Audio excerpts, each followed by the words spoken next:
Good morning from the Malaysian capital, Kuala Lumpur. First up, I need to head to KL Central, and because I can, I'm going to take the monorail. Because why wouldn't you? I mean, how many monorails are left in the world?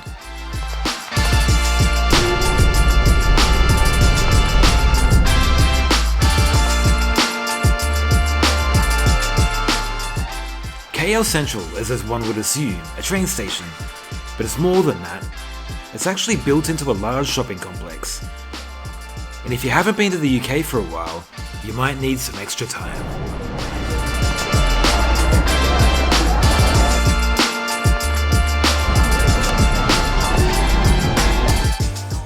KL Central is the second largest railway station in Southeast Asia. Here you can jump on the Rapid and Commuter. In fact, most of Kuala Lumpur's rail lines are served here. We're heading up to the top, to Departure Gate B.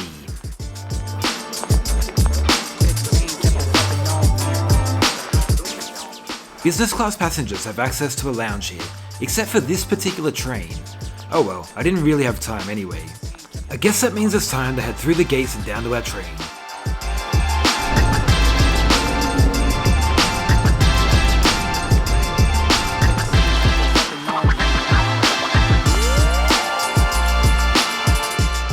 A train is operated by a KTM ETS, or Kereta Api Tanah Melayu electric train service, dubbed the Malaysian Bullet or Pocket Rocket, and I'm here to see what the business class has to offer.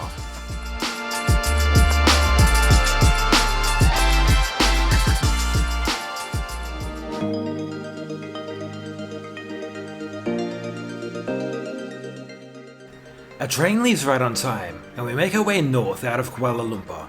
Our first stop is a station of the same name. Those not familiar would be quick to assume that this station is the main one, but there's nothing here, so when you're booking, make sure to choose KL Central, unless you happen to be nearby.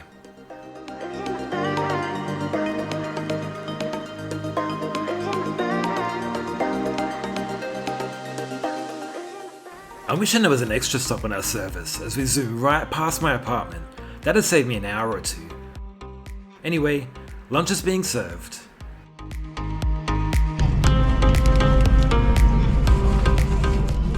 Lunch is included in the business fare, and on today's menu is butter chicken with rice and veg, and of course a bottle of water. This was quite tasty, and while not exactly 5-star cuisine, it hits the spot well. I did think it was served a little early. I mean, it's only 11:30. Like, what happens if you get on at the next station? Is the price reflected in the ticket? And will I still be hungry in 3 hours' time?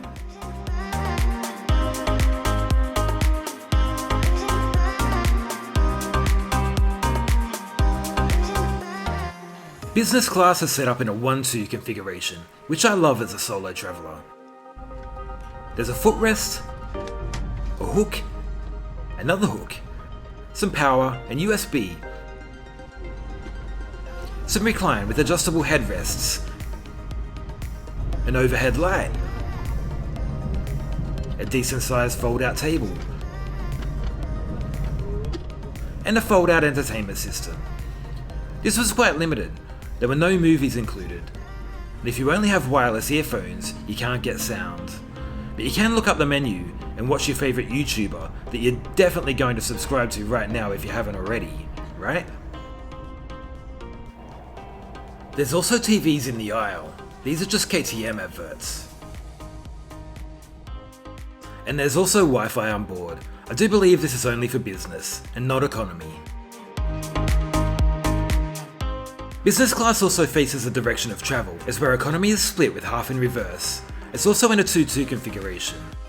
But there is a handy 4-seater, with a table big enough for a KFC feast.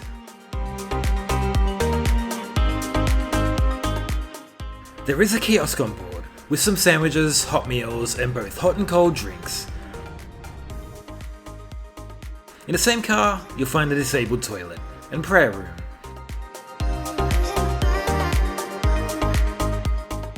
I only managed to check out the regular toilet, which as one might expect, regular. But it's clean, and it has toilet paper, which is kind of all you need.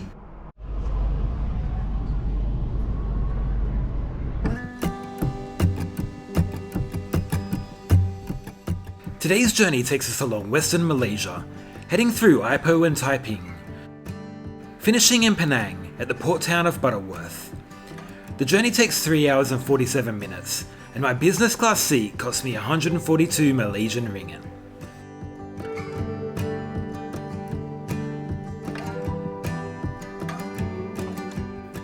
The scenery on the first part of the trip wasn't the greatest.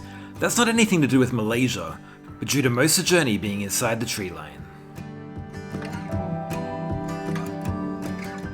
One major stop along the way is Ipoh, which is worth stopping off at if you have the time. I mean, I love this place. The food, culture, and art scene made Ipoh one of those places that makes your heart skip a beat.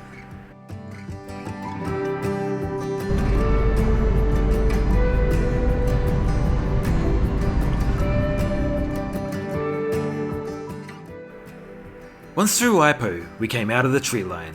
Here we got to take a glimpse of the beauty that the Malaysian countryside had to offer.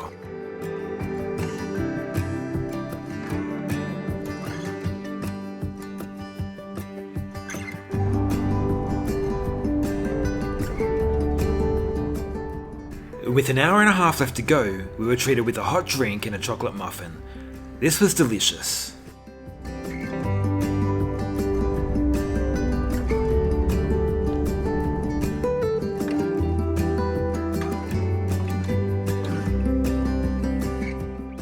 Soon after we arrived at Taiping. This station was the first operational railway station in Malaysia, built to serve the local tin mines.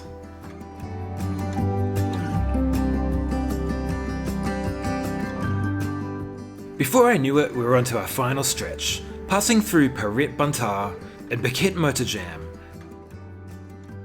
before reaching our destination, Butterworth. Now this may be the end of the line, but it's not the end of the journey. You see, while the train terminates here, I need to get the ferry over to Penang Island, which is the main tourist spot in this area. In fact, it's one of the major tourist spots in Malaysia. Luckily, the station and ferry port are located together.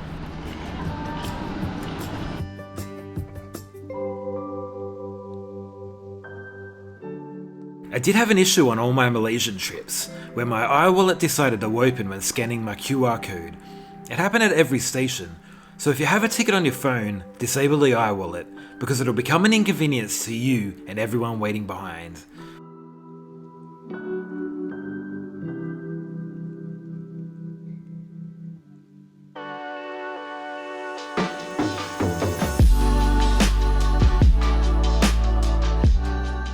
To get to the ferry, follow the signs until you reach the elevator. There you will find a ticket booth for the ferry. The tickets are cheap, with the full fare costing just 120 ringgit. Just one ticket.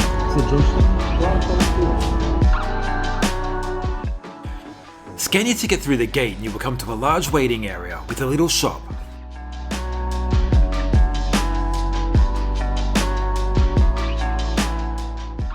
Ferries leave every 20 to 30 minutes, with the journey itself taking the same time.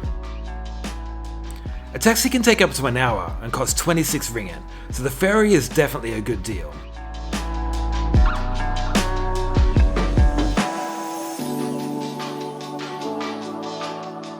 Now the ferry itself maybe isn't the greatest.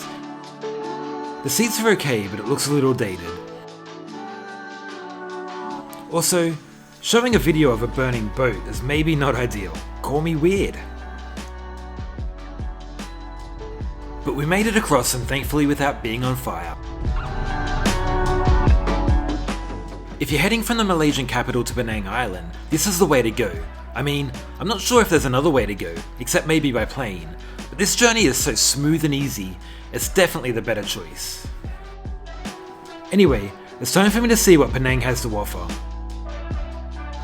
I hope you enjoyed today's video. Please remember to like and subscribe, it means a lot. Thanks for watching.